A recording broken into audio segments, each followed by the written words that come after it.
स्थित गुरुमुख भाई बहनों को सप्रेम जय सेदानंद जी। आप सभी गुरु के प्यारों के हृदय मंदिर में विराजमान श्री परमहंस दयाल महाराज जी के पावन श्री चरणारविंदों में इस दासी का श्रद्धा युक्त नमन स्वीकार हो।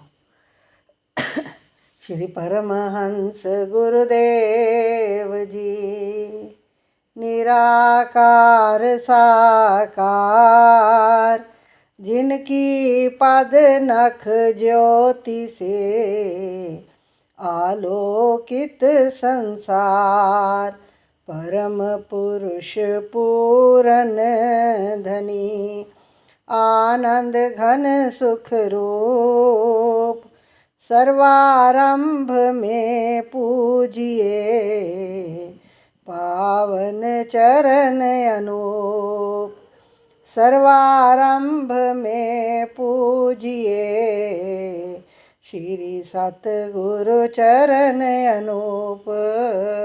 बोल जयकारा बोल मेरे श्री गुरु महाराज की जय।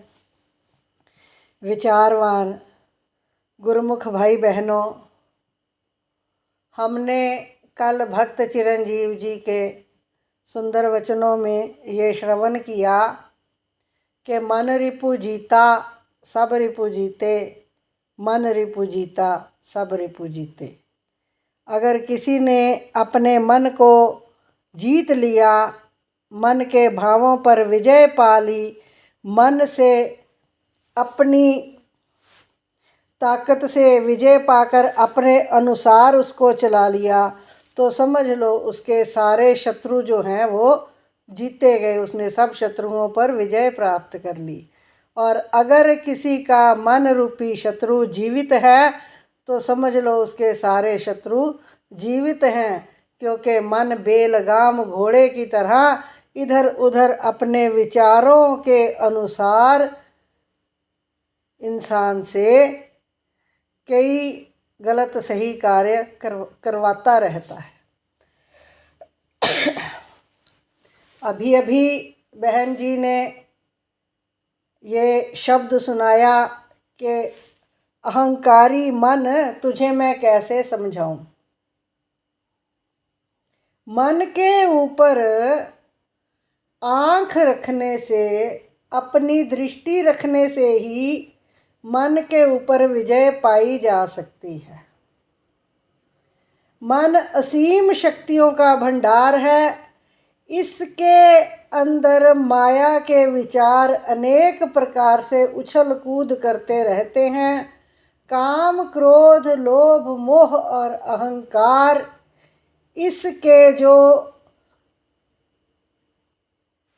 इनके विचारों से जो मन है ताकत लेकर इंसान से कभी कामनाओं की ओर उसको धकेल देता है, कामनाओं की पूर्ति की ओर, कभी क्रोध, कभी लोभ, कभी मोह और सबसे ऊपर अहंकार ये मन पर हावी हो जाता है, तो अपने आगे किसी को समझता नहीं है। मन में जब अहंकार प्रवेश कर जाता है, सभी ये जो हमारी 5 विकृतियां हैं मन की, काम क्रोध लोभ मोह और अहंकार, इन 5 में से सबसे ऊपर जो हमारी ये मन की वृत्ति है, ये अहंकार हमें नाश की ओर ले जाता है। अगर किसी के मन में अहंकार रूपी सर्प ने अपना फन फैला लिया तो वो किसी को अपने बराबर समझता ही नहीं है, और वो अहंकार की अग्नि में जलता हुआ कोई भक्ति के मार्ग में प्रगति नहीं कर सकता। संतों सतपुरुषों के वचन हैं, अहम अग्नि निश दिन जरे, गुरु से चाहे मान। अहम अग्नि निश दिन जरे, गुरु से चाहे मान। ताको यम न्योता दियो, हो हमार मेहमान। अहंकार जब अपना फन फैला लेता है तो हमारे पुराने किए हुए सब पुरुषार्थ, सब सत्कर्मों का नाश कर देता है। जिस प्रकार के घर में एक चोर आ जाए, काम का, क्रोध नाम का, लोभ नाम का या मोह नाम का एक चोर आए, वो कुछ सामान घर से उठा के लेकर जाएगा और कुछ ना कुछ छोड़ जाएगा। पर अहंकार की आग में जब आग लग जाती है किसी घर में तो सब कुछ स्वाहा हो जाता है। जिस प्रकार, उसी प्रकार जिस मन में अहंकार सवार हो जाता है तो उसके सब सद्गुणों का नाश हो जाता है। हमने गुरुमुखों ने जो नित्य प्रति सत्संग में आते हैं, कम से कम हम सबका ऐसा व्यवहार होना चाहिए कि हम धीरे धीरे इन दुर्गुणों से, इन गलत विचारों से, काम, क्रोध, लोभ, मोह, अहंकार, इन सब से धीरे धीरे छुटकारा पाने का प्रयास करें। इसका केवल एक साधन है। मन है एक छोटा सा बच्चा, बालक, जो कि बहुत शैतान होता है। आपने कभी देखा होगा कोई बालक जो बहुत शैतान है, शरारतें करता रहता है, तो माता या पिता जो देखता है कि बच्चा बहुत शैतानी करता है, तो अगर तो वो उसको उठ के लकड़ी लेके उसको मारना शुरू कर दे या तमाचा मार दे या कुछ है, तो बच्चे ढीठ हो जाते हैं। पर माँ या बाप अगर उस बालक को केवल क्रोध भरी निगाह से घूरते हैं तो बच्चा कुछ देर के लिए चुप हो जाता है। बेशक वो दोबारा भी शरारत करता है, पर वो कुछ देर के लिए चुप हो जाता है। तो हमें अपने मन को, उसके कर्मों को, उसके विचारों को इसी प्रकार घूर के देखना है और उसको बार बार कहना है कि यहाँ से हट और इधर आ, इस विचार से हट, इसको झिड़क दो और इधर आ। धीरे धीरे मन की ताकत कम हो जाएगी। अगर हम सोचें हम भूखे रह के मन को अगर हम सजा दें, मन नहीं मानेगा। ऐसे नहीं होता कि भूखे रह लो फिर शरीर में ताकत कम हो जाएगी। यूँ तो आजकल के समय में सबके स्वास्थ्य ही इतने ढीले ढुलमुल हैं कि ऐसा कोई जो सख्त दंड है ना शरीर के लिए, वो स्वीकार नहीं कर पाते। तो मन को घूरना है, केवल स्वयं को अलग रख के। ये कब होगा? जब हम भजन सिमरन के द्वारा आत्म साक्षात्कार करेंगे, स्वयं के स्वरूप को देखेंगे और हम देखेंगे कि मैं कौन हूँ और मन कौन है।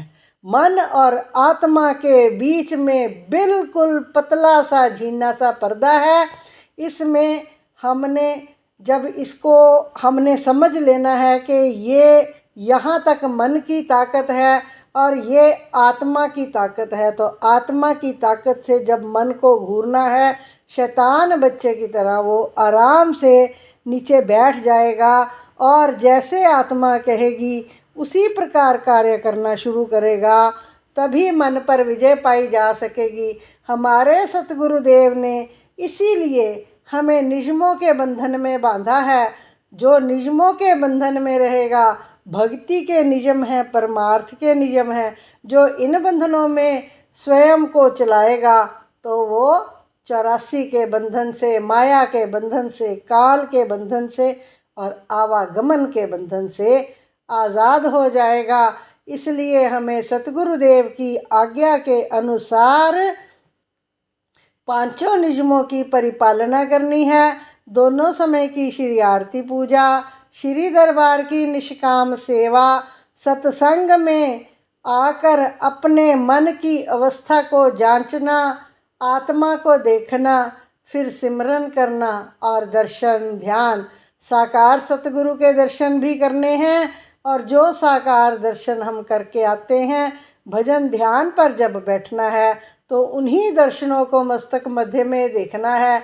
सतगुरुदेव से प्रार्थना करनी है कि मेरे सतगुरु मेरा हाथ थाम लो और इस जो आगे की यात्रा है, आत्मज्ञान की यात्रा है, इस पर जो आपने मुझे बिठाया है, इस यात्रा को भी मेरी पूर्ण करवाओ और मंजिल तक पहुंचाओ।